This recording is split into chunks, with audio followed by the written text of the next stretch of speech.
সুবি জানো বাবাং হতি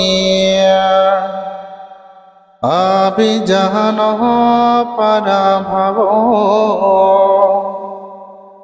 ধাম্মা কাম বাবাং হতি ধাম্ম দেহ সে পারা ভাব नहि धम्मो यथामः मोवसहमः विपाकिनो अधमः निरयमति धम्मपापहते सघते इंदहानंदति पिच्छनंदति काता पुह्याय वयत्तनंदति पुह्यमे कथन्ते नंदति धियोनंदति स्वगति घतो एतेनाहं सत्सवचन होतु ते जयमङ्गलः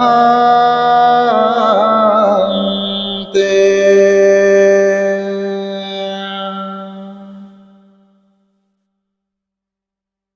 যার সর্বপ্রথম সদ্ধর্ম দেশনা শুনে পঞ্চবর্গীয় ভিক্ষুদের মধ্যে অরহৎ কুণ্ডান্য তথা 18 কোটি দেববর্মার ধর্মচক্ষুতন হয়েছিল। আলোক প্রদানকারী, প্রজ্ঞাত প্রদানকারী, বীর্যত প্রদানকারী, মহাকারণী তথাগত সম্যক সম্বুদ্ধকে প্রথমে শ্রদ্ধায় কৃতজ্ঞতায় বন্দনা জ্ঞাপন করছি। ধর্মপ্রাণ উপাসক উপাসিকা মণ্ডলী, আজকে এখানে বুদ্ধের 3টি দর্শন বিষয় নিয়ে ধর্মদেশনা প্রদান করব। মানুষের জীবনে আমাদের যে জিনিসটা সবচেয়ে গুরুত্বপূর্ণ, নিত্য যে জিনিসটা আমাদের জীবনে খুবই প্রয়োজন, যেটার মাধ্যমে আমরা সুখ লাভ করি, যেটার মাধ্যমে আমরা দুঃখ পাই, যে কারণে মুক্তির পথ নিব্বানাং পরমাং সুখাং, নির্বাণ লাভ করার জন্য যে প্রচেষ্টা, এই 3টি বিষয় নিরিখে আমার সারগর্ভ ধর্মদেশনা প্রদান করব। এটা হচ্ছে পুণ্যকর্ম সুগতি, পাপকর্ম দুর্গতি, লোভ দেশ মোহকয়, নির্বাণ লাভ হয়। মানুষের জীবনে সবচেয়ে গুরুত্বপূর্ণ যে বিষয়টি, সেটা হচ্ছে মানুষ সুখ প্রত্যাশা করে। আমরা আমাদের জীবনে আমরা যে জিনিসটা সবচেয়ে আশা আকাঙ্ক্ষা করে থাকি, সেটা হচ্ছে সুখী অবস্থান করার জন্য। বুদ্ধ ধর্মপদে বলেছেন, সুখ পিয়াস উচ্ছেয়, সুখের ঠিকানাটা হচ্ছে মানুষের জীবনে পুণ্যকর্ম। পুণ্যই মানুষকে সুখ প্রদান করে এবং পাপকর্ম মানুষকে দুঃখ প্রদান করে। এবং যে জিনিসটা সবচেয়ে আমাদের জীবনে আমাদের যে প্রার্থনা আকাঙ্ক্ষা, সেটা হচ্ছে নিব্বানাং পরমাং সুখাং। সকলে আমরা সে নির্বাণ সাক্ষাৎ করার জন্য প্রার্থনা করি। তো বুদ্ধ দর্শনে আমাদের নির্বাণ যদি আপনি লাভ করতে চান, তাহলে 3টে জিনিস আপনার থেকে ত্যাগ করতে হবে। সেটা হচ্ছে কি? লোভ দেশ মোহ। এই তিনটে জিনিস ক্ষয় করতে পারলেই, ত্যাগ করতে পারলেই আপনি নির্বাণ পথ অবশ্যই যাত্রী হতে সক্ষম হবেন। সর্বাগ্যে পুণ্যের কতগুলো যে উদাহরণ নিহিত আছে, পুণ্যকর্ম করলে আপনি জীবনে আপনি সুখ লাভ করবেন। তো পুণ্যটা কীরকম? আমি পুণ্যের কতগুলো এমন উদাহরণ প্রয়োগ করব যেগুলো আমি স্টাডি করেছি, অর্থাৎ অধ্যয়ন করেছি। সেগুলো নিরিখে পুণ্যকর্ম কিভাবে মানুষকে সুখ প্রদান করে, পুণ্যকর্ম করে কিভাবে সুখ লাভ করেছে, সেগুলোর উদাহরণ আমি এখানে উপস্থাপন করতে চাই। ধর্মপ্রাণ উপাসক উপাসিকা মণ্ডলী, যারা শ্রবণ করছেন ধর্ম দেশনা, এই দেশনাটি বলা চলে সাব্বাদানাং ধাম্মাদানাং জিনাতি, সাব্বারাসাং ধাম্মারাসাং জিনাতি। সর্বশ্রেষ্ঠ দান ধর্মদান, সর্বশ্রেষ্ঠ রস ধর্মরস। এই সর্বশ্রেষ্ঠ দান ধর্মদানটি, সর্বশ্রেষ্ঠ রস ধর্মরসটি আপনাদের সম্মুখে উপস্থাপন করছে। আমাদের জীবনে ভগবান বুদ্ধ যে কুশল কর্মের কথা বলেছেন, প্রথমত পুণ্যটা বলি, এরপরে পাপ, এরপরে হচ্ছে নির্বাণ। তো প্রথমত এখানে বলি পুণ্যেরটা 10বিধ কুশল কর্মের কথা বলেছেন।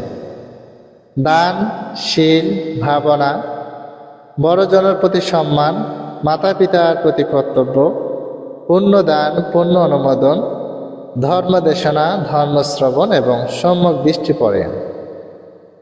এগুলো হচ্ছে মানব জীবনে কুশল কর্মের কথা বলেছেন। প্রতিনিয়ত আপনারা দান করেন।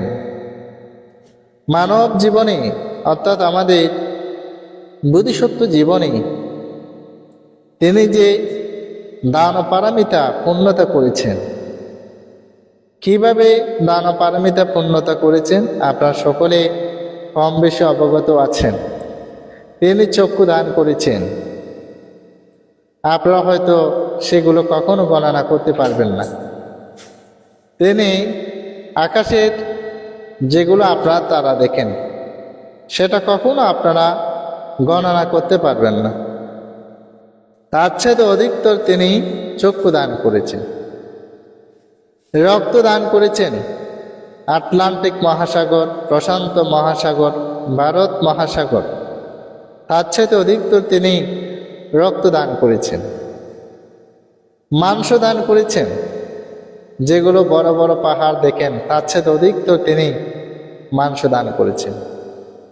বেশান্তর জীবনে যোজক ব্রাহ্মণকে নিজের স্ত্রী পুত্র পর্যন্ত দান করেছিলেন। এভাবে দান পারমিতা তিনি পূর্ণতা করেছেন।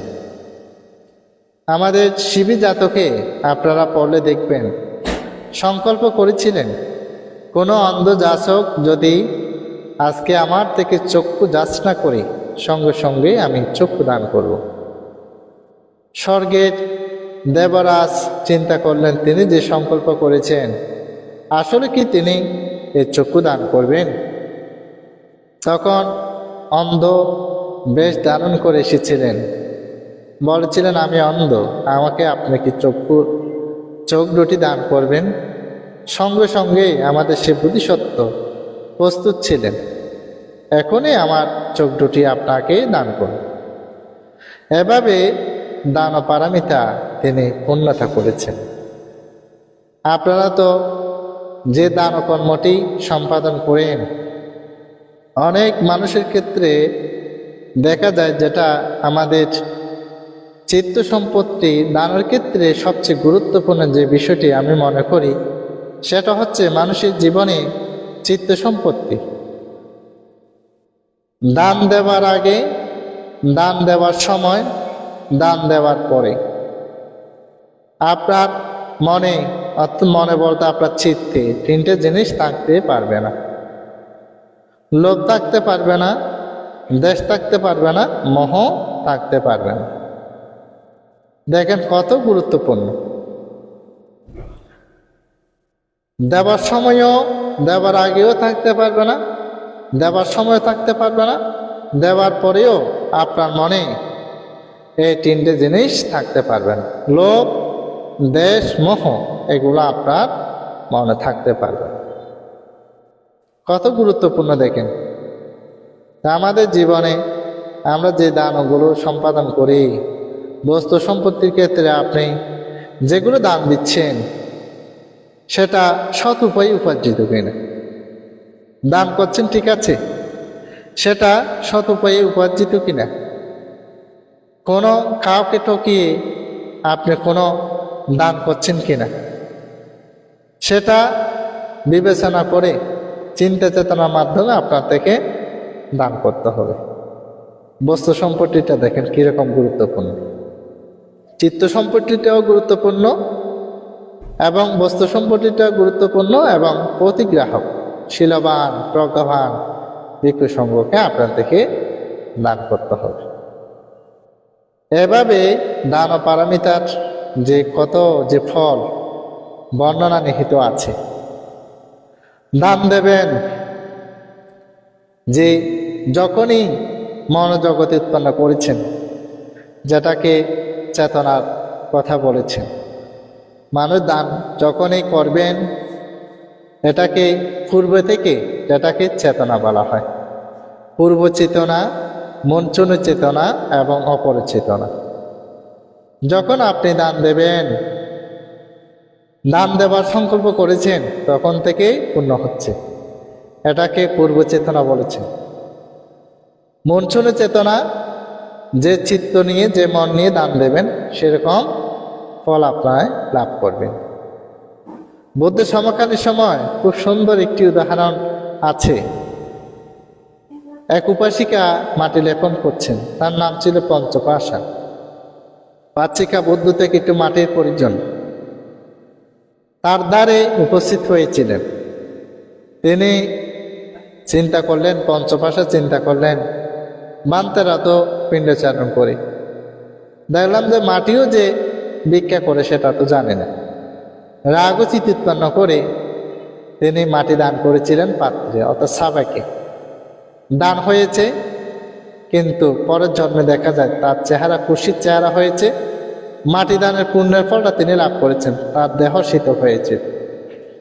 এটাকে বলেছেন মঞ্চন চেতনা। এবং তৃতীয়ত অপর চেতনা, দান দেওয়ার পরে মনের মধ্যে আনন্দভাব, প্রীতিভাব আপনার থেকে উৎপন্ন করতে হবে। সেজন্য আমাদের দানের ক্ষেত্রে, ত্যাগের ক্ষেত্রে যে জিনিসটা সবচেয়ে গুরুত্বপূর্ণ, সেটা হচ্ছে দান দিয়ে মনের মধ্যে আনন্দভাব, প্রীতিভাব উৎপন্ন করা। আপনারা সকলে জানেন যে বানর মধু দান করেছেন। কাকে দান করেছেন? বুদ্ধকে। দান দিয়ে এমন আনন্দভাব, প্রীতিভাব উৎপন্ন করেছিলেন, যার পরিপ্রেক্ষিতে মৃত্যুর পরে তাবতীন সে স্বর্গে গিয়ে দেবপুত্র হয়ে জন্মগ্রহণ করেছিলেন। আমাদের দানের ক্ষেত্রে আমাদের এমনভাবে দান কর্মটি সম্পাদন করা উচিত যে দানের ফলটা আমরা অবশ্যই যেন লাভ করতে পারি। এটাকে বলেছেন সর্বাগ্যে দশবিধ কুশল কর্মের যে পুণ্যের উদাহরণটা দিচ্ছি। পুণ্যকর্ম যেগুলো আমি বলেছি, দশবিধ কুশল কর্মের কথা বলেছি, তার মধ্যে সর্বাগ্যে যে দানের কথাটা আমি এখানে উপস্থাপন করছি এবং বলছি, এখানে দেশনাট্যে প্রদান করছি। আমাদের জীবন সন্দীপনে সেজন্য দানের ক্ষেত্রে বোধিসত্ত্ব যেভাবে দান ও পারমিতা পূর্ণতা করেছেন, আমাদের জীবনে দান করতে গেলে সেভাবে দান ও কর্মটি সম্পাদন করা একান্ত প্রয়োজন। ধর্মপ্রাণ উপাসক উপাসিকা মণ্ডলী, দান আপনারা যারা সম্পাদন করেন, দান দিতে গেলে মানুষের জীবনে 5টা জিনিস থাকা একান্ত প্রয়োজন। শ্রদ্ধয়া দানান্দেতি, সাক্ষাৎসে দানান্দেতি, কালেনা দানান্দেতি, অনাগ্রাহী তুচিত্ত দানান্দেতি, আত্মানাঞ্চা পারানাঞ্চা অনুপাহাঞ্চা দানান্দেতি। যখনই দান দেবেন, শ্রদ্ধা সহকারে দান দিতে হবে এবং সাক্ষাৎ আপনি দাতা, আমি গ্রহীতা, প্রসন্ন চিত্তে দান দিতে হবে। যথা সময়ে যথা কিছু আপনার থেকে দান দিতে হবে এবং চিত্তের কৃপণতা দূর করে দান দিতে হবে এবং কাউকে হীন কাউকে উঁচু মনে না করে দানকর্ম সম্পাদন করতে হবে। দান দিয়ে অনেকে মান বেড়ে যায় না, এই জিনিসটা আপনার থেকে বাড়তে পারবে না। আপনারা হয়তো অনেকে গাছ দেখেছেন, গাছে যতই ফল ধরে, গোলা ধরে, গাছটা কি হয়? নমিত হয়, নুয়ে পড়ে। দান দিয়ে অহংকার, মান এগুলো ত্যাগ করতে হবে। বর্তমান ক্ষেত্রে তো দানের আপনারা বহুবিধ কারণ নিহিত আছে, এমনি কেউ দান দেয় না। সকলের ক্ষেত্রে বলবো না, অনেক মানুষ আছে দান দিয়ে অনেক মানুষ বানতে যে আমি যে দান দিয়েছি এটা যেন আপনি বলবেন না। ডান হাতে দান দিয়ে বাম হাতে জানেন, এভাবেই অনেক দাতা দানকর্ম সম্পাদন করুন। সারসংক্ষেপে এখানে আমি একেবারে দানের তো অনেক উপমা উদাহরণ আছে। যেমন আপনাদের জীবনে একজন উপাসক আমাকে যে অষ্টপরিষ্কার দানের ফলের কথা বলেছিল। মানতে জীবনে তো এই যে সম্পূর্ণরূপে দান দেওয়া তো মানতে সম্ভব না। এই 8টি উপকরণের 8টি যে ফল নিহিত আছে সেগুলো মানতে একটু যদি আমাকে বলতেন এবং সেগুলো যদি কোনো সময় আপনি যদি দেশনা দিতেন, সেখানে হলেও এই বিষয়টা অবগত হয়ে আমি দান সম্পর্কে সেই বিষয়টা জানতে পারতাম। আসলে তার অনুরোধ ক্রমে শ্রদ্ধায় বলাতে আমি সেই জিনিসটা এখানে উপস্থাপন করতে চাই যে অষ্টপরিষ্কার সবাই কিন্তু পরিপূর্ণভাবে এই দানকর্মটি সম্পাদন করতে পারেন। অষ্টপরিষ্কারে 8টি উপকরণ নিহিত আছে। প্রথম বলা হচ্ছে আপনার ত্রিচিবর, একাধিক, দ্বাধিক অন্তর্বাস। আপনি 8টি পাচ্ছেন না, এই 3টে কিন্তু আপনি যদি ধান দিতে পারেন, আপনি জন্ম জন্মান্তরে রূপবান হয়ে জন্মগ্রহণ করবেন। আপনার জীবনে যদি পাত্রটি দান করতে পারেন, যেটাকে পিণ্ডচারণ করার সময় আমরা ব্যবহার করি, পিণ্ড গ্রহণ করার সময় আমরা ব্যবহার করি, এটাকে বলা হয় সাবাইক বা পাত্র। আপনার জীবনে এটা যদি দান করতে পারেন, এটাকে বলেছেন এই দানের পুণ্যের ফলে আপনি এই যে ধনশালী, বিত্তশালী, ভোগশালী হবে। অষ্টপরিষ্কারের 4টি ফল বর্ণনা করলাম। পঞ্চমত বলেছেন যে সুইচ, ছোট্ট একটি জিনিস, 8টি উপকরণে আপনি এই উপকরণটা দান করতে পারেন। এটা যদি আপনার জীবনে দান করেন, তীক্ষ্ণ বুদ্ধি সম্পন্ন হবে। ষষ্ঠ অর্থাৎ 6 নম্বরে যেটি বলেছেন কুর বা ব্লেড, এটা যদি আপনার জীবনে দান করতে পারেন, আপনি প্রজ্ঞাবান হবেন। এবং সপ্তমে বলেছেন কটুবন্ধনী, যেটা কোমরে বাঁধা হয়, এটা যদি আপনার জীবনে দান করতে পারেন তাহলে আপনি দীর্ঘায়ু জীবন লাভ করবেন। অনেক মানুষের ক্ষেত্রে আপনারা দেখবেন 120 বছর, 130 বছর, 140 বছর এভাবেও জীবন লাভ করেছে। এটা হচ্ছে কটুবন্ধনী দানের পুণ্যের ফল, যেটা কোমরে বাঁধা হয়, এটাকে কটুবন্ধনী বলা হয়।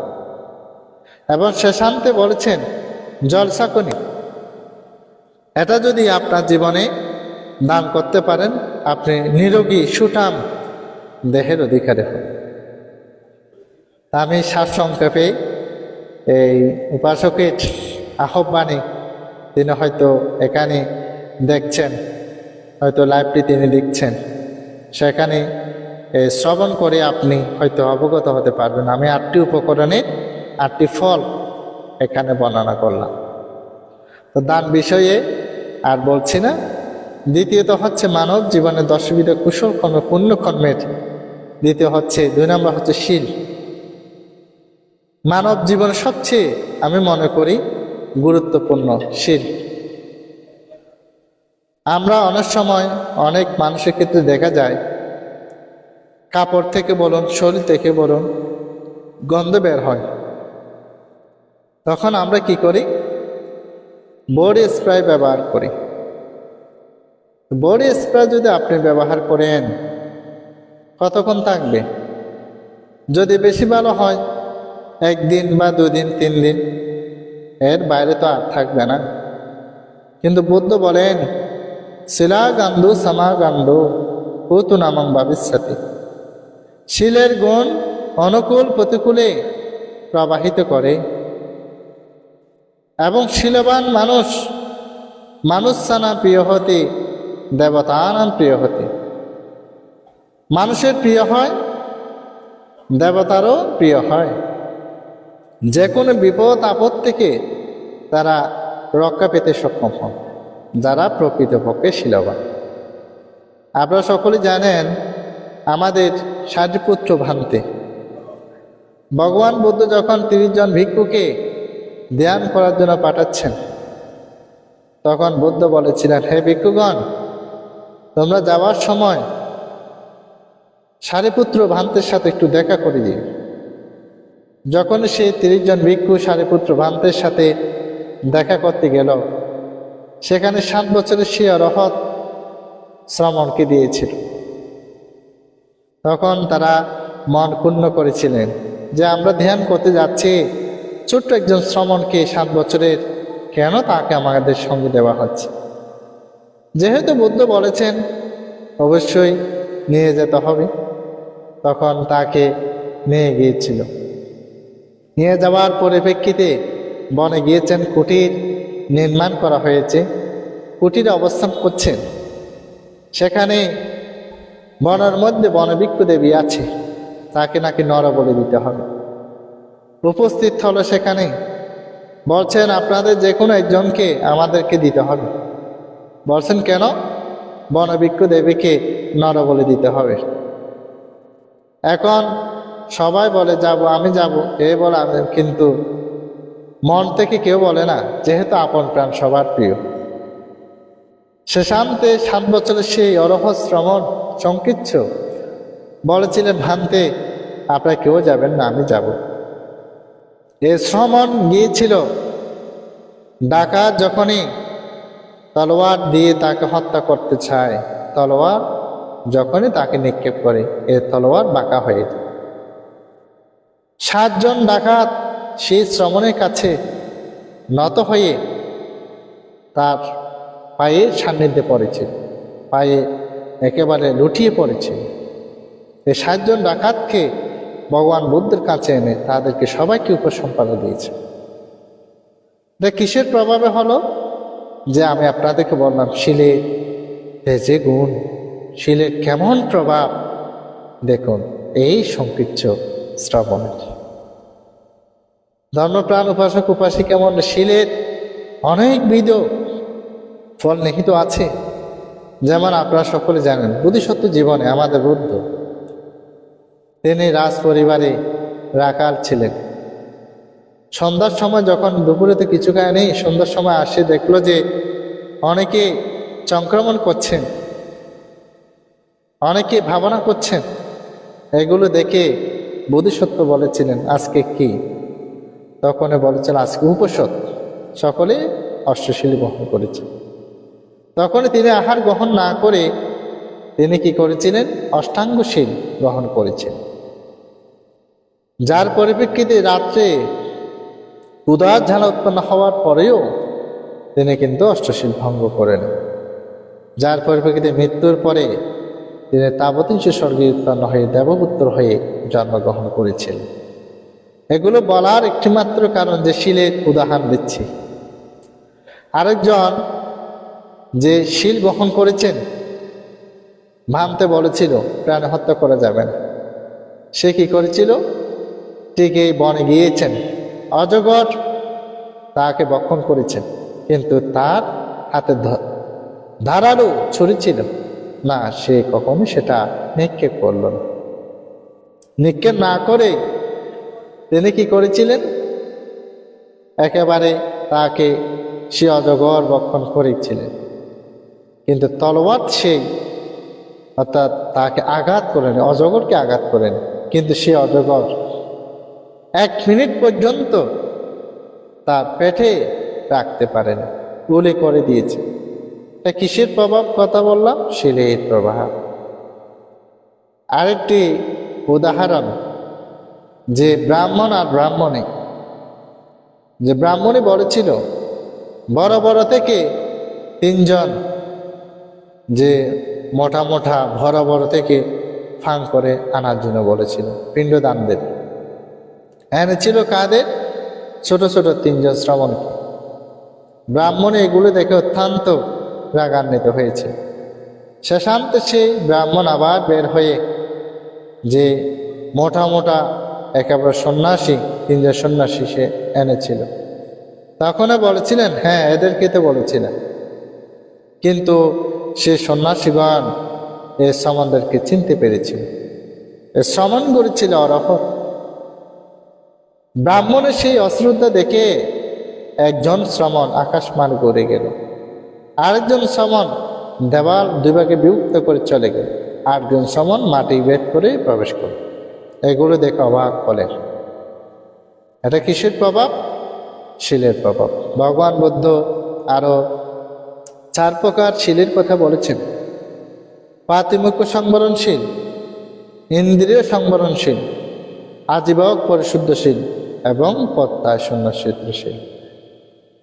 পাতিমুখ্য সংবরণশীল কি?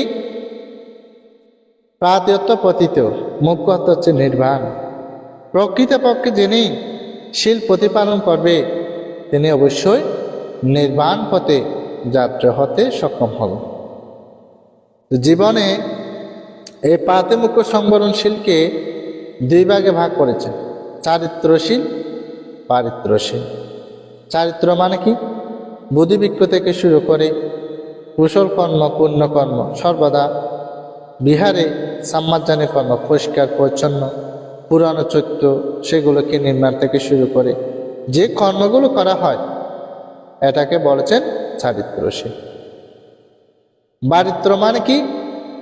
অর্থাৎ ভগবান বুদ্ধ যে অকুশল কর্মের কথা বলেছেন, পাপ কর্মের কথা বলেছেন, এগুলো থেকে নিজেকে বিরতি, এটাকে বারিত্র, বারণ করেছেন, এটাকে বলেছেন চারিত্র। আরটা হচ্ছে কি? বারিত্র। এই পাতিমুখ্য সংবরণশীলকে 2 ভাগে বিভক্ত করেছেন।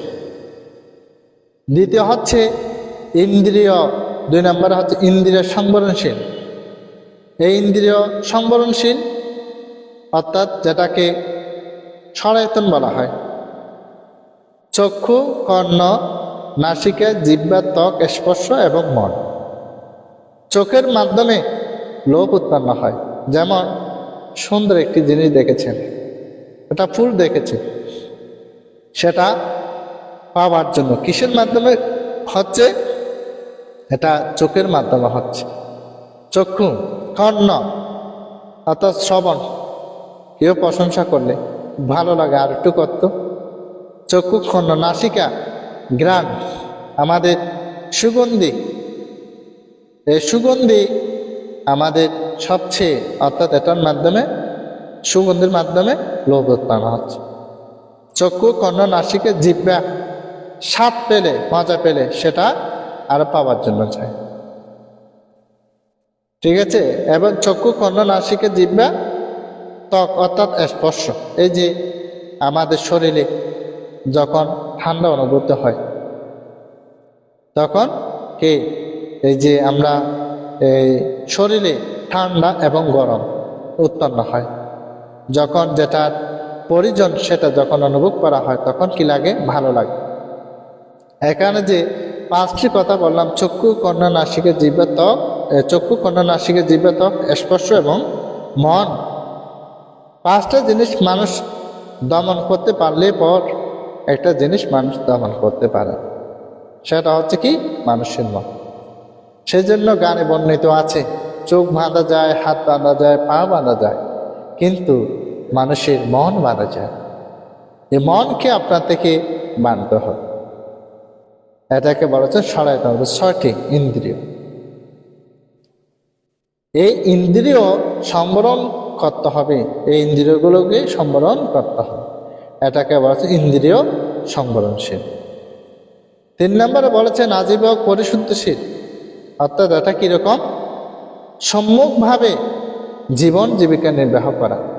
পঞ্চ বাণিজ্য করতে পারবেন, অস্ত্র বাণিজ্য, বিষ বাণিজ্য, নেশা বাণিজ্য, মাংস বাণিজ্য, প্রাণী বাণিজ্য, এই বাণিজ্যগুলো আপনি করতে পারবেন। অন্য সব বাণিজ্য করতে পারবেন, এই পঞ্চ বাণিজ্য না করে সম্মুখভাবে জীবন জীবিকা নির্বাহ করতে হবে, এটাকে বলেছেন আজীবক পরিশুদ্ধশীল। 4র্থ হচ্ছে প্রত্যায় সন্ন্যাসৃতশীল। সন্ন্যাসৃতশীল কীরকম? অর্থাৎ এটাকে বলেছেন যা আছে, যা পেয়েছেন, যা বর্তমানে আছে তা নিয়ে কি থাকা? সন্তুষ্ট থাকা, এটাকে বলেছেন প্রত্যায় সন্ন্যাসৃতশীল। এই মানব জীবনে ভগবান বুদ্ধ যে শীলের যে কত গুরুত্বপূর্ণ দেশনা আমাদেরকে উপস্থাপন করেছে, যে শীল গ্রহণ করলে হবে না। আমি এমনও দেখেছি অষ্টমী অমাবস্যায় একেবারে 90 দিন, আমরা তো 3 মাস মানে 13 দিন না, যেটা অত্যন্ত সংযমের 3 মাস অবধি কায়োদার বাক্যদার মনোদার সংযম করে 90 দিনের জন্য তারা অষ্টশীল গ্রহণ করে, এরকমও অনেক মানুষ দেখেছি। এবং এই শীল গুণে তেজের প্রভাবে অনেক মানুষকে দেখবেন, অনেক মানুষ আছে এই যে শীল পালনের মাধ্যমে নিজের জীবনকে একেবারে পরিশুদ্ধ জীবন প্রতিপালনে সমর্থ হন। শীলের গুণ এমন একটি গুণ, আপনার থেকে বলতে হবে না বন্দনা করুন, পূজা করুন, সম্মান করে, এটা বলতে হবে। শীলের গুণের তেজের প্রভাবে আপনি তাকে সম্মান করবেন, শ্রদ্ধা করবেন, ভক্তি করবেন। সেজন্য গাথায় বর্ণিত আছে ইয়োসা বৎস শতাঞ্জীবী দুঃশীল অসমাহিতাং একাহাং জীবিতাং সৈন্য শিলাবন্ত সজাই।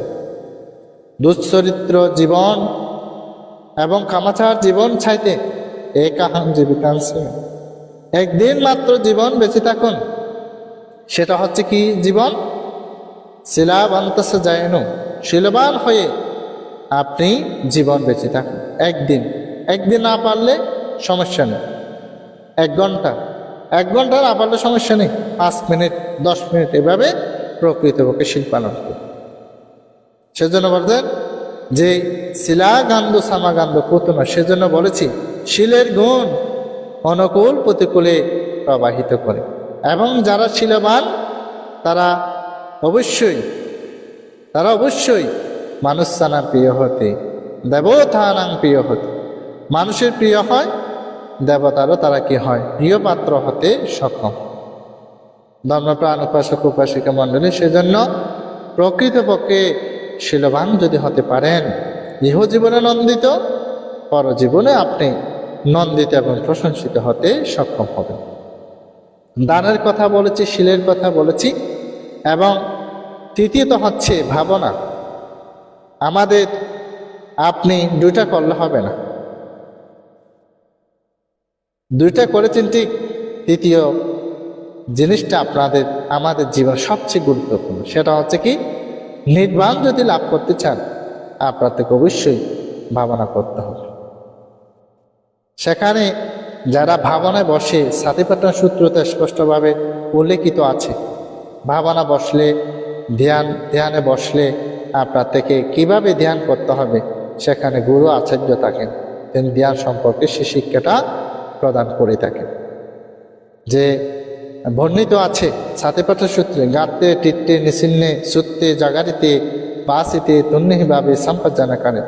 ধ্যান করতে গেলে হাঁটার সময়, বসার সময়, শোয়ার সময়, খাওয়ার সময় সর্বদা স্মৃতি রাখতে হয়। এবং আমাদের যখন আপনি সংক্রমণ করবেন, আমাদের শরীরটা তো 4টি ধাতু নিয়ে গঠিত, পাটাবি ধাতু, আপধাতু, তেজ ধাতু, বায়ু ধাতু, পানি, বাতাস, তেজ এবং মাটি। এবং আমাদের এই শরীরে 32 প্রকার অসুচি পদার্থ নিহিত। কেসা লোমা নাকা ধান্তা তাসো মানসাং নাহারো আটটি মির্জা ওয়াকাং হাদায়াং ইয়াকাং কিলোমাকাং পাপাসাং আন্তাং আন্তা গুণাং উদরিয়াং কারিসাং মাত্তালুগাং পিত্তাং শ্যামা পূর্বা লোহিতাং সেদু মেদু আসো আসা কেলো সিঙ্গালিকা লাসিকা মুত্তাতান। এখানে 32 প্রকার সুশী পদার্থের কথা বলে। যখন এই ধ্যানে বসে সেগুলো যখন যেটা যখন উৎপন্ন হয় সেটা নিয়ে আপনাদেরকে স্মৃতি করতে হবে, ভাবনা করতে হবে। এবং একজন মানুষ যখন যে মৃত্যুবরণ করে তখন তাকে যখন শ্মশানে রাখা হয়, এখানে অনেক সময় অনেক দুদাঙ্গ ভ্রান্তে দেখেছি তারা শ্মশানে গিয়ে মৃতকে নিয়ে সারা ধ্যান করে। সেখানে আছে এই যে একা মাহান্তাং দেহা মাতাং দেহা মাতাং উদ্যমাতাং বিনীলাকাং বিহুবাকাং আতা বিকৃতাকাং বা লোহিতাকাং বা সো ইমামে বা কায়াং উপসংহারাত। এই ধ্যান অনিত্য বিষয় নিয়ে সেই দুদাঙ্গ ভ্রান্তেগণ অনিত্য বিষয় নিয়ে সেটা তার মৃতদেহকে নিয়ে একদিনে কীরকম হচ্ছে, দুদিনে কীরকম হচ্ছে, 3 দিনে কীরকম হচ্ছে, উদ্যমাতাং বিনীলাকাং বিহুবাকাং হাতা বিকৃতাকাং বা এই শরীরটা নিমিষে সো ইমামেবা কায়াং উপসংহারাতি এবং এই কায়ও মাটির সাথে মিশে যাচ্ছে। তাহলে এই ভাবনাময় জীবন সন্ধিক্ষণে সমস্ত সূচি আপনার অন্তর্জগৎ থেকে সেটা উৎপন্ন হয়। তো দানশীল ভাবনা আমাদের জীবনের একমাত্র ঠিকানা। চতুর্থ হচ্ছে বড়জনের প্রতি সম্মান। আমরা অনেক সময় বড়জনের প্রতি সম্মান শ্রদ্ধা এগুলো বলে যায়। অনেক ক্ষেত্রে এখন বেশিরভাগ ক্ষেত্রে দেখা যায় 2টি কথা বলতে পারলে বা কয়েকটি জাতক মুখস্থ করেছেন বা কয়েকটি সূত্র মুখস্থ করেছেন, এরকমও অনেকে আছে। এই একটু দেশনা জানে মনে করে সে বহু অনেক বড় হয়ে গেছে। মান চলে আসে, এই মান মানুষকে ধ্বংস করে। বড়জনের প্রতি সম্মান শ্রদ্ধা এগুলো করে না। সে এখন দেশনা দিতে পারে, এখন তো ছোট ভিক্ষু বা বড় ভ্রান্তে যারা আছে তারা পারে না। এই মন মানসিকতা তার থেকে উৎপন্ন হয়। এই বড়জনের প্রতি যাদের সম্মান শ্রদ্ধা করবে না তাদের জীবনে পরিহানি করবে, পরাজয় করবে, তারা কখনো জয়লাভ করতে পারবে না। এটা আমার পরবর্তী সূত্রে সেটা উল্লেখিত আছে। তাহলে আমাদের বোধিসত্ত্ব জীবনের একটি ঘটনা বললে অবাক হবে যে অনেক সময় অনেক গুরু শিষ্যকে সমস্ত কিছু শিক্ষা দেন। সমস্ত শিক্ষা মানে যে আমার শিষ্য আলোকিত হোক, নন্দিত হোক, প্রশংসিত হোক। বোধিসত্ত্ব জীবনেও বিনা জাত সমগ্র আছে, সব কিছু শিখিয়েছিল বোধিসত্ত্ব তার শিষ্যকে। এখন শেখার পরে প্রতিযোগিতা হবে নাকি বিনা বাজা প্রতিযোগিতা ঘোষণা দিল। বোধিসত্ত্ব তো এখন একেবারে বৃদ্ধ হয়ে গেছে, এখন তো সে আগের মতো বাজাতে পারে না। সে এখন ঘোষণা যখন দিল, শিষ্য তো সব ভুলে গেল, গুরুর সাথে পর্যন্ত প্রতিযোগিতা দেবে। এখন সে মাঠের ময়দানে নেমে গেল। এখন রাত্রে সেই বোধিসত্ত্ব কান্না করছেন, ওহো কালকে মাঠের উদ্যানে শিষ্যর কাছে আমার শোচনীয় পরাজিত হবে, আমি তো পারবো না, এত বাজাতে পারি। স্বর্গের দেবরাজের কম্পিত হয়েছে, এসে বলেছিল আপনি কান্না কেন করছেন, কালকে তো আমার শিষ্যর কাছে আমি পরাজিত হব, আমি কি তার সাথে পারবো? তখন এই বোধিসত্ত্বকে সেই একেবারে বলেছিলেন, আপনি নিরাশ হবেন না, আমি আপনাকে সহযোগিতা করব, মাঠেই আপনি নামবেন। আমি যখন উপর থেকে ইশারা দেব আপনি তার ছিঁড়ে ফেলবেন, বিনার থেকে একটা তার ছিঁড়ে ফেলবেন, আপনার শিষ্য দেখে সেটা ছিঁড়ে ফেলবেন। এভাবে করতে করতে আসলে দেখা যায় পরের দিন প্রতিযোগিতা নামল, বাজাতে বাজাতে একটি তার বোধিসত্ত্ব ছিঁড়ে ফেল। এখন শিষ্য দেখেছেন, শিষ্য যদি না ছিঁড়ে এখন বলবে যে চিরা অবস্থায় গুরুটা ভালো পাচ্ছে, শিষ্যটাও যে একেবারে না ছিঁড়েও এরকম শিষ্য কি করলেন, একটা তার ছিঁড়ে ফেল। উপর থেকে স্বর্গের দেবরাজ ইন্দ্র আবার সংকেত দিলেন, আরেকটি তার ছিঁড়ে ফেল। তিনটা চিড়ে পেল, কিন্তু বোধিসত্ত্বটা একেবারে সুর ছন্দ একেবারে সুন্দর করে বাজছে, কিন্তু শিষ্যটা আর বাজে না। যেটা বলছে এই জন্য ওস্তাদের মায়ের ফোঁতে একটা কথা আছে, গুরুজনের প্রতি অসম্মান অশ্রদ্ধা যদি করেন, এই দেখেন ভয়ানক অবস্থা হয়েছে।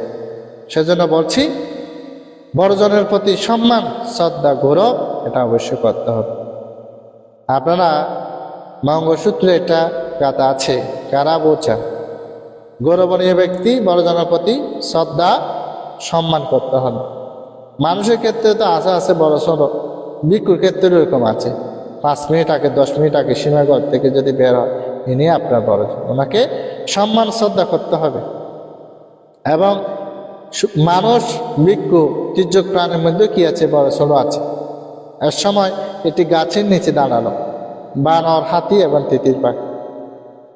এখন তাদের মধ্যে বলা বলি করলো যে আমাদের মধ্যে বড় ছোট কে, আমরা তো কেউ জানি না। তখন তিতির পাখি হাতি থেকে জিজ্ঞাসা করেছিলেন, এই গাছের মাধ্যমে আমরা বড় ছোট নির্ণয় করতে পারি, কিরকম? আপনি ধরুন এই গাছটা কখন দেখেছেন? তিতির পাখি জিজ্ঞাসা করল হাতির থেকে। হাতি উত্তর দিয়েছিল, আমি এই গাছটা দেখছি যে এটা আমি যখন হেঁটে যাচ্ছিলাম তখন এটা নাভি স্পর্শ করেছে, তখন থেকে এই গাছটা আমি দেখতে পাচ্ছি। এখন সেই আবার তিতির পাখি বানর থেকে জিজ্ঞাসা করেছিলেন, আপনি কখন থেকে এই গাছটি দেখছেন? বানর উত্তর দিয়েছিল, এটা বসা অবস্থায় আমি এই গাছের পাতা খেয়েছিলাম। এখন দুইজন চলে গেল, বাকি আছে তিতির পাখি। বানর এবং হাতি জিজ্ঞাসা করলেন, আপনি কখন থেকে এই গাছটা দেখছেন? তখনই সেখানে তিতির পাখি উত্তর প্রদান করেছিলেন, এটা আমি দেখছি না, গাছে এই গাছের পাশে আরেকটি গাছ ছিল, এটা তখন ছিল না। ওই গাছের ফল খেয়ে এখানে আমি মল ত্যাগ করেছিলাম, এই মল থেকে গাছটি উৎপন্ন হয়েছে। তখন বানর এবং হাতি চিন্তা করলেন, তাহলে আপনি আমাদের সবচেয়ে বড়, যেহেতু এখান আমরা মল থেকে এটা কি হয়েছে, উৎপন্ন হয়েছে। তখন থেকে হাতি বানর তিতির পাখিকে সম্মান শ্রদ্ধা গৌরব প্রদর্শন করেন, যেহেতু তিনি বড়জন। তাহলে বড়জনের প্রতি সম্মান শ্রদ্ধা এগুলো করতে হবে। পঞ্চমে বলেছেন মাতা পিতার প্রতি কর্তব্য। আমাদের সন্তান যারা আছে তাদের দায়িত্ব এবং কর্তব্য কি? মাতা পিতার প্রতি সেবা করা। সেবা তো বুঝেন, আমাদের বর্তমান ক্ষেত্রে দেখবেন, আপনি যখন বৃদ্ধাশ্রমে যাবেন তখন আপনি সেখানে কাদের দেখতে পাবেন জানেন? যে সন্তানদেরকে ভার্সিটিতে শিক্ষা দিয়েছেন, সব ক্ষেত্রে বলবো না, এবং উচ্চতর শিক্ষা দিয়েছেন, তাদের মাতা পিতাগণ বৃদ্ধাশ্রম। কোনো মধ্যবিত্ত কোনো গরিবের মাতা পিতা সেই বৃদ্ধাশ্রমে আপনি দেখবেন। তাদের এখন সময় নেই তো মাতা পিতাকে সেবা করার জন্য। কি জন্য? নৈতিক শিক্ষা, ধর্মের শিক্ষা প্রদান করতে পারে। আমাদের সেজন্য মাতা পিতার থেকে কর্তব্যটা হচ্ছে 5টি মাতা পিতার সন্তানের প্রতি কর্তব্য থাকে। সে কর্তব্যগুলো কি? সন্তানকে পুণ্য কাজে নিয়োজিত রাখা, 1 নাম্বার।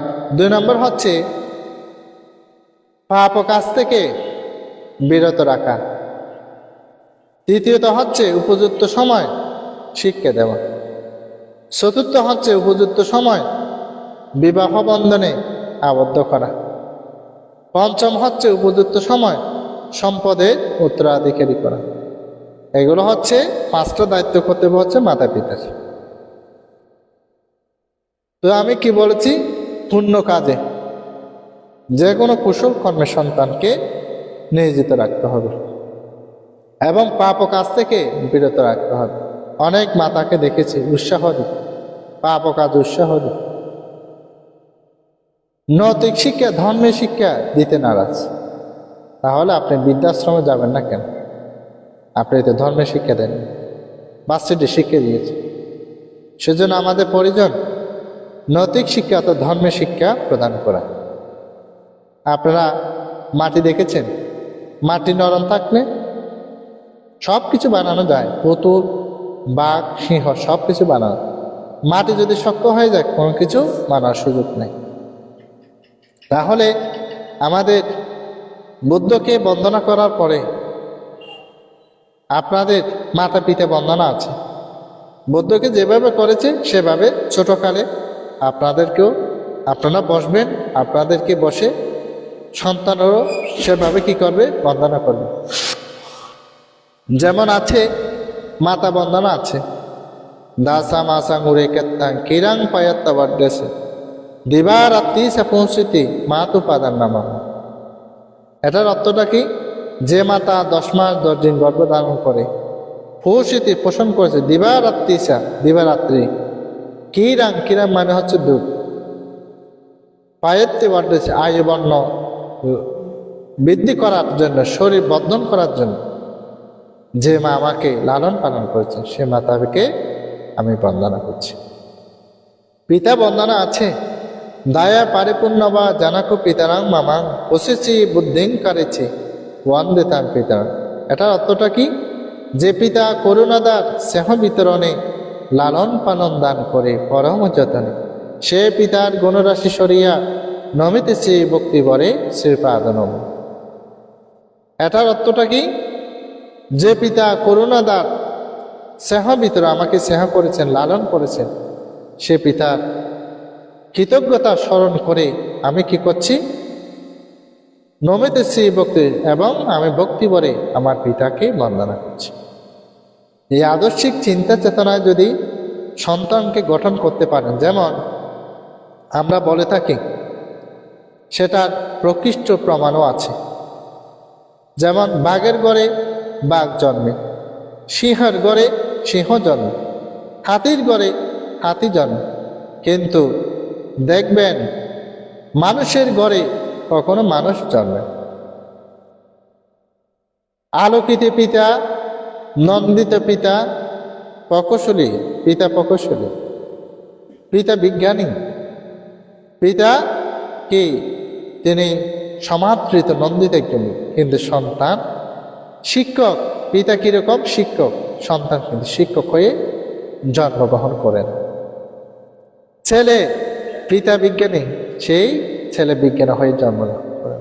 কিন্তু ওখানে দেখেন তীর্য প্রাণী ক্ষেত্রে দেখেন, বাঘর ঘরে বাঘ জন্মেছে, সিংহের ঘরে সিংহ জন্মেছে, হাতির ঘরে হাতি জন্মেছে, কিন্তু মানুষের ঘরে মানুষ জন্মে। তাকে মানুষ বানাতে হয়। আমি ছোট্ট একটি উদাহরণ দিচ্ছি। এক সময় স্ত্রীর কথা শুনে মাকে বস্তাভুক্তি করে নিয়ে যাচ্ছে 7 বছরের একজন বালক ছিল। সেই তখন নিয়ে যাওয়ার সময় বলছেন, বাবা, যে আমার দিদিমাকে কোথায় নিয়ে যাচ্ছে? বলছেন, তোমার মা তো আমার মাকে সেবা করতে পারে না, সেজন্য জীবন্ত কবর দেওয়ার জন্য নিয়ে যাচ্ছে। একেবারে নিয়ে গিয়ে পাহাড়ে গর্ত করছেন, জীবন্ত কবর দিয়ে দেবে। 7 বছরের বালকটি বলেছিল, বাবা, পাশে আরেকটি গর্ত করে। বলছেন, কেন? বাবা, আপনিও তো একদিন বৃদ্ধ হবেন, আমিও তো একদিন সংসারে জীবন যাপন করব। আমার স্ত্রী যদি আপনাকে সেবা করতে না পারে, তখন আমার থেকেও আপনাকে এনে এখানে দিতে হবে। তাড়াতাড়ি সম্বেগ উৎপন্ন হলো, তাড়াতাড়ি সেই মাকে আবার নিয়ে এসেছে। এটা বলছে কি জন্য? ছোটকালে যেরকম শিক্ষা দেবেন সেরকম শিক্ষায় সে সন্তান উজ্জীবিত হবে। আমাদের বৌদ্ধ দর্শনে 3 প্রকার পুত্রের কথা আপনারা সকলেই জানেন। অতিজাত, অনুজাত, অবজাত। অতিজাতকে পিতা মাতার চেয়ে অধিক তো ধার্মিক, ধর্মতে জীবন আচরণ করে এই সন্তানকে মার্গফলে প্রতিষ্ঠিত হওয়ার জন্য চেষ্টা করেন, মার্গফলে প্রতিষ্ঠিত হবে। এই সন্তানকে অতিজাত সন্তান বলেছে। অবজাত সন্তানকে যে মাতা পিতার পথ অনুসরণ করে আনুগত্যশীল হন অনুজাত। অবজাতকে যে সন্তানের কারণে মাতা পিতার মুখ নিচে করে ফেলতে হয়, মাথা নিচে করে হাঁটতে হয়, এটাকে কুলাঙ্গার সন্তান বলা হয়। এই সন্তান কখনো আমরা কামনা করি না। আমরা কামনা করি কি অতিজাত সন্তান, যে সন্তানের কারণে মাতা পিতার মুখ উজ্জ্বল হয়, আলোকিত হয়। আমরা যেমন অনেক ভ্রান্তের মায়ের ক্ষেত্রে দেখা যায়, অনেক ভ্রান্তের মা যখন বলে যে ভ্রান্তের মা, অনেক ভ্রান্তের মা তাকে জিজ্ঞাসা করেছি এরকম করলে কি, এরকম বললে আপনাদের কিরকম ভ্রান্তে কত যে ভালো লাগে। ভ্রান্তের মা আলাদা সম্মান আমাদেরকে প্রদান করা, এটা হচ্ছে আলোকিত সন্তান, অতিজাত সন্তান। তো অনেক সন্তান এই যে মাতা পিতার যারা প্রকৃত এই সেবার কথা বললাম, প্রকৃত সেবা করে না, তাদের জীবনে পরাজয়। যেমন পরবর সূত্র আছে, ইউ মাতারাং পিতারাং জিন্নাকাং গাথা ইউভানাং আহা শান্তু নাবারাতি তাং পারা বাবা। যে সন্তানের সামর্থ্য আছে, বিত্ত আছে, ধন আছে, টাকা সত্ত্বেও বৃদ্ধ মাতা পিতাকে সেবা করে না, ভরণ পোষণ করে না, সে সন্তান কখনো জয় লাভ করতে পারে না, পরাজয় হয়, কখনো জয় লাভ করতে পারে না।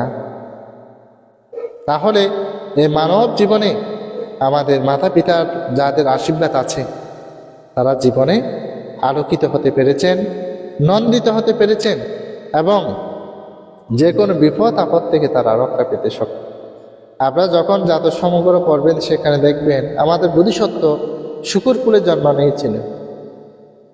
তখন তিনি তার বৃদ্ধ মাতা পিতা ছিল, মাতা পিতাকে তিনি মাংস খাওয়াবেন, বনে গিয়েছেন।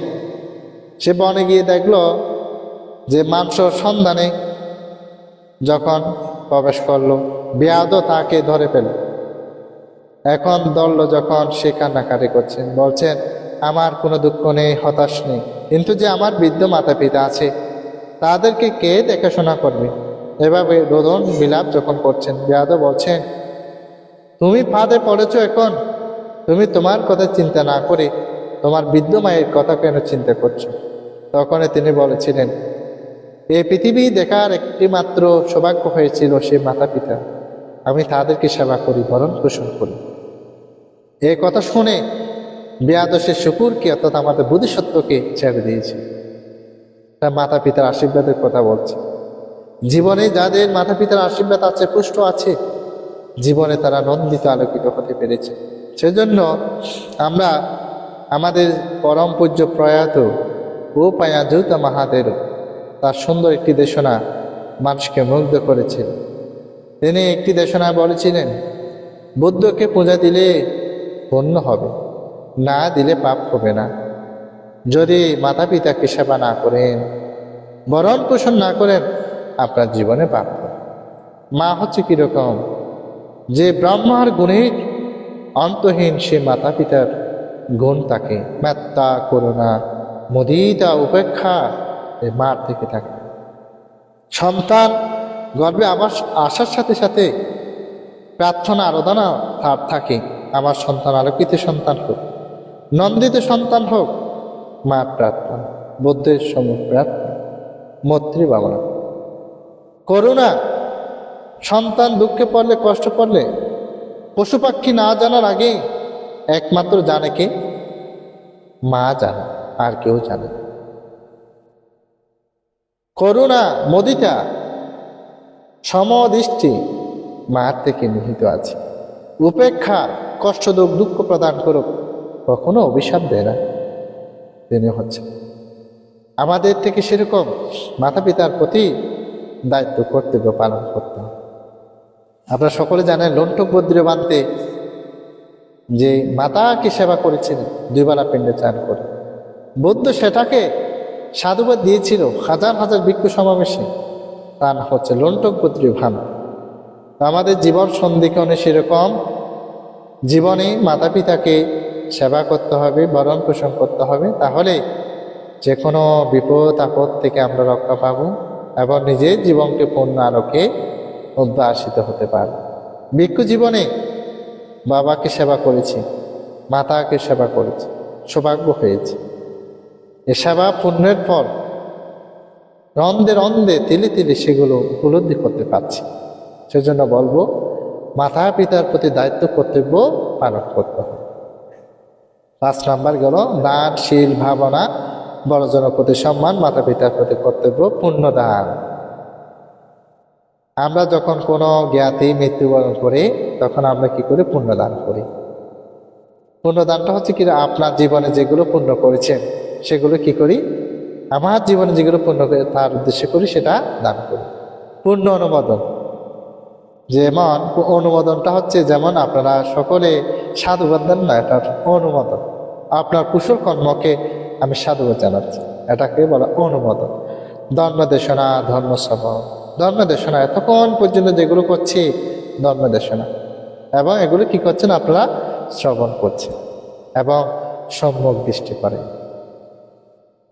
এই যে আমি 10টি কুশল কর্মের যে কথাগুলো বলেছি, পুণ্যের কথা বলেছি, সব পুণ্যের কথা বলেছি। এবং দ্বিতীয় যে পাপকর্ম, ভগবান বুদ্ধ 10টি অকুশল কর্মের কথা বলেছে। 10টি অকুশল কি? প্রাণ হত্যা, চুরি, ব্যভিচার, মিথ্যা কথা, কটু কথা, ভেদবাক্য, সংকলন বাক্য, আবিদ্যা, ব্যাপাদান বিশেষ, এগুলো হচ্ছে অকুশল কর্ম।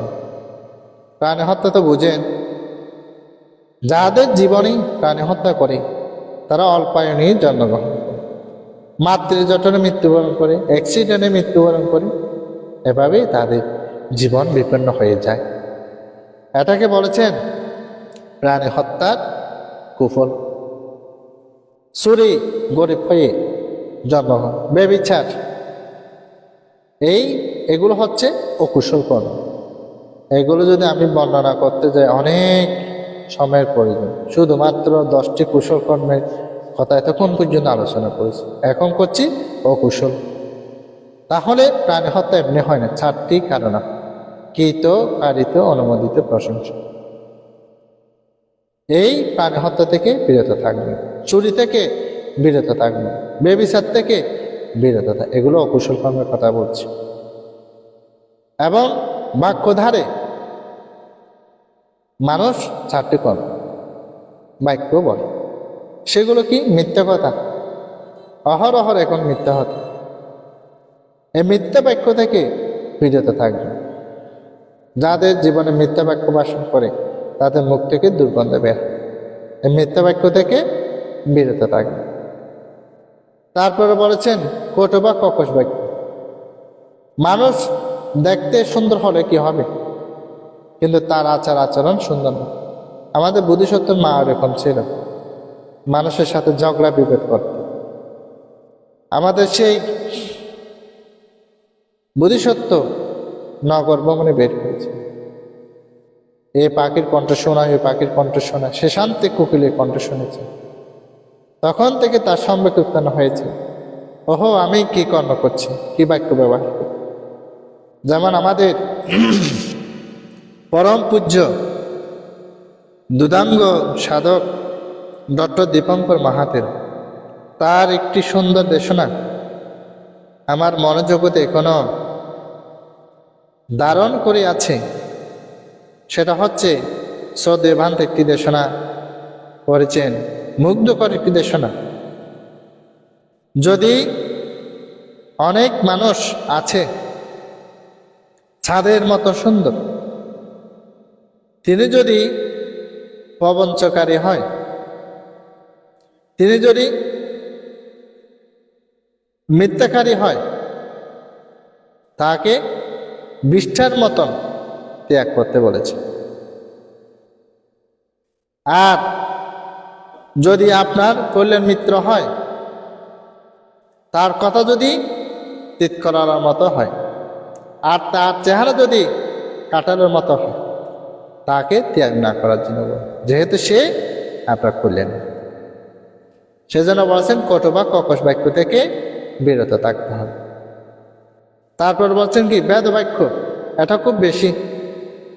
মানুষ এখন তো বিচার বিশ্লেষণ করে না, উনি বলেছেন এই কথা বিশ্বাস করে ফেলেছে। আপনারা যখন কালাম সূত্র পড়বেন তখন সেখানে দেখবেন শোনা কথায়, বংশ পরম্পরা, টিপিটকে এরকম কিন্তু সেখানে আপনারা দেখবেন। এগুলো বিশ্বাস না করার জন্য বলেছে।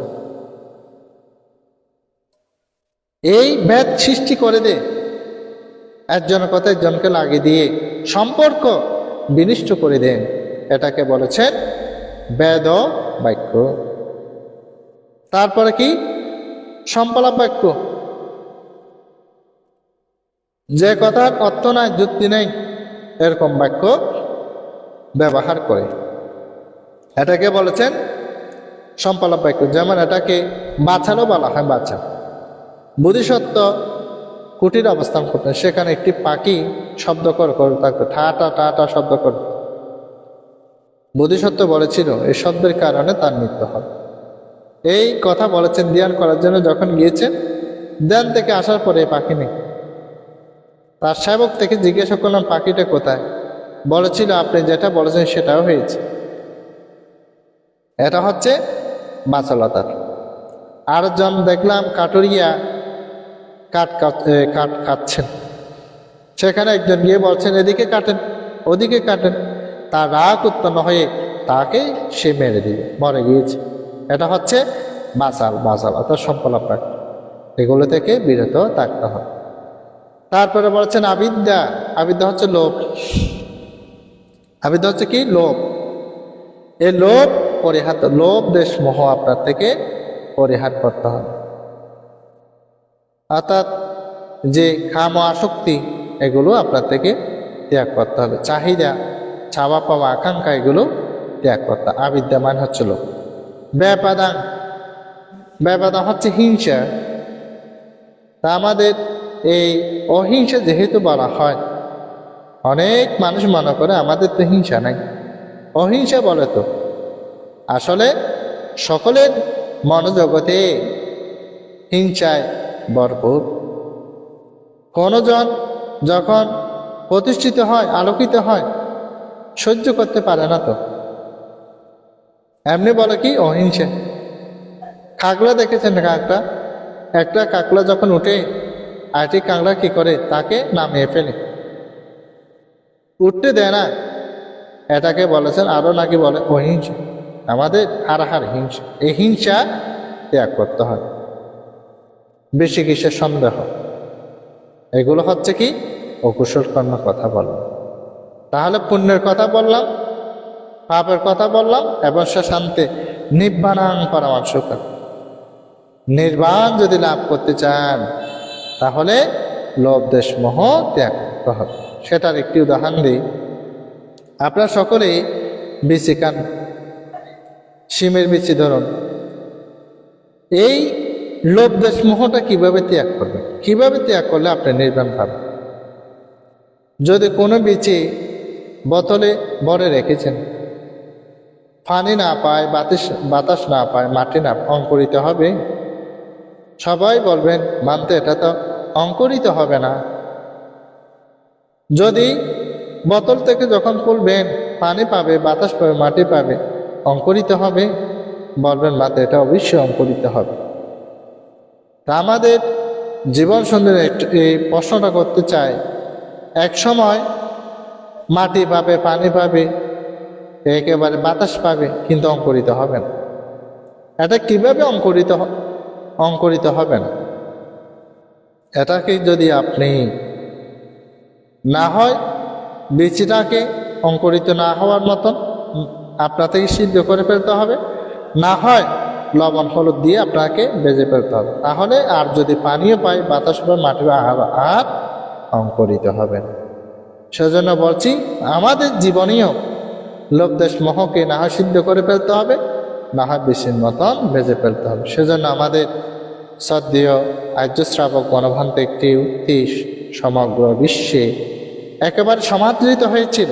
সেটা হচ্ছে কি, নহে দূরে নহে কাছে খুঁজিলে পায়, লোভ দেশ মোহ ডাকিয়েছে গায়, আবরণ কোলে পেল দেখিবে নির্বাণ, চিরশান্ত হবে তুমি রহবে অম্লান। আবরণ, এই যে নহে দূরে নহে কাছে, বেশি দূরে নয় বেশি, এই 3.5 হাত কায়ের মধ্যে লোভ দেশ মোহ ডাকি রেখেছে।